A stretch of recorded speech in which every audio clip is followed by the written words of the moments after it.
the next piece in delivering on the promise of blockchain, which is democratized access to high quality financial services for the world, we're finally ready for that. And so that's my company called WeFi. So that's wefi.co.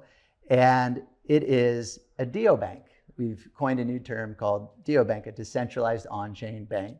So there's banking in the traditional systems, and then the neobank, which is using the traditional system, but with no physical presence, just online. And the DeoBank is, instead of using the traditional system, it's online, but it's using the future system, the blockchain.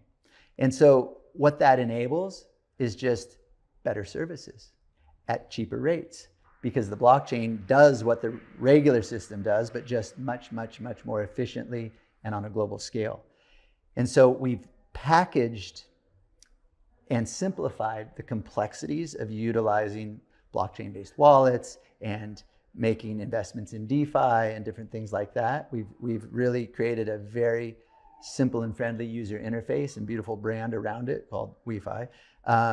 So people can then just get higher quality services. So the first product is a card, and then it'll be lending, and then it'll be actually earning high yield on your savings account, above 10%, and then access to DeFi investments, all through this user interface. And has that launched yet?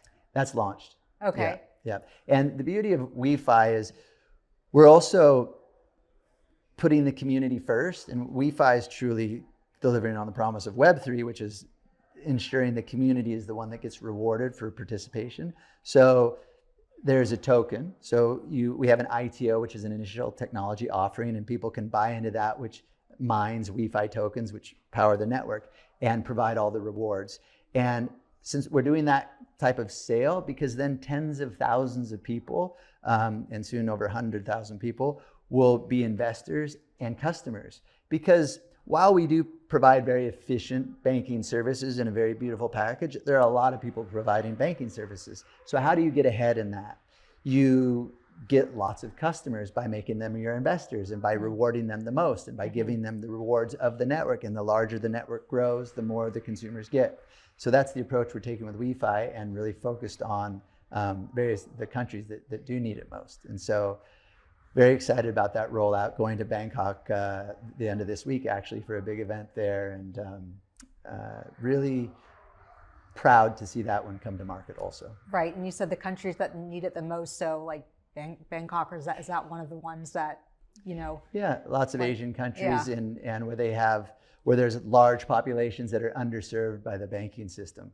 It's a global problem, that's for sure. Right. But we are focused right now in Asia, but it's rolling out in a lot of different countries. Right, yeah, maybe we'll see it in the United States at some point. Yes, but that, in order for it to come to the United States, it needs to be more than just the regulatory winds that are back. It needs the regulations to be passed and set, and we need to understand how to navigate the regulatory landscape in order to not get in any trouble and make sure that we're adhering to everything. Mm-hmm. So it's in the beginning, it's easier to kind of roll these things out overseas, where we hold ourselves to those standards, but since the standards haven't even been set yet, you just never know what will happen. But yeah, it should be coming to the US soon as well. Awesome, well, I'm excited for that. So in terms of stablecoins and innovation, or just things that you're excited about moving forward, what do you want our listeners to know about, besides the projects that you're now doing? Yeah, I know. Thanks for letting me share about that. Yeah. Look, I'll tell you, for the user, the future is bright.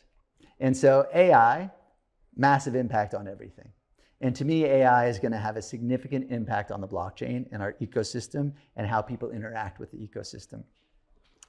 Most importantly, people are going to stop asking, what chain is it on, or which stablecoin are you going to use, or, you know, how do I best send the money here or there? They're not going to care anymore, because they're going to ask their AI, or I should say, tell their wallet. It won't even be their AI. They're literally going to talk to their wallet and say, do this, like send $10 to my friend in Japan. Send it in the fastest, cheapest way. They're not going to care which stable coins used or which networks used or anything else. People are going to finally start focusing on getting done what they want done versus how to get it done. So what do people want done? They want to make payments. They want to make investments. They want to be involved in different communities. And right now, to make payments and do investments in the crypto space, it's complicated, especially if you want to do self-custody. It's very complicated. There's lots of risks. You might lose your password. You might get hacked. And so, and since it's so complicated, the best user interface isn't going to mask that complication. The only way to solve like this interface moment for blockchain where the masses can participate is through AI. And that's coming soon, and it's probably coming faster than we think. But to me, that's something to lean into for everyone, is the understanding of the nuances of AI, how it works, how to get the most out of it, not just through crypto, but in all aspects of their life. Because like it or not, it's hitting us like a tidal wave, and a lot of people still kind of shy away from it. And so my encouragement is, yes, learn about blockchain and lean in, but just more importantly, learn about AI in all aspects of your life and how you can utilize it, because if you don't, you will quickly be left behind. So yeah, that's interesting. And I'm glad you bring that up, because I was going to ask you about AI and I forgot. So thank you for mentioning that. Yeah.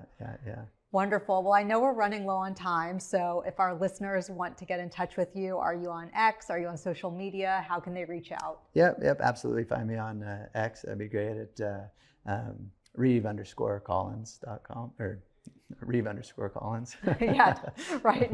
Not the .com. All the internet talk, we're like starting to, yeah. Wonderful. Well, Reeve, it was a real honor and pleasure to have you on the podcast, and hopefully we can do a follow-up. You are fascinating. I mean, you are like, I see you as the creator of the stablecoin, and that's just crazy because stablecoins are huge now. And so you basically started this movement. So thank you. Had a lot of great people help me along the way, and it's been a wonderful journey. Yeah. Okay. Well, thank you. Thank you.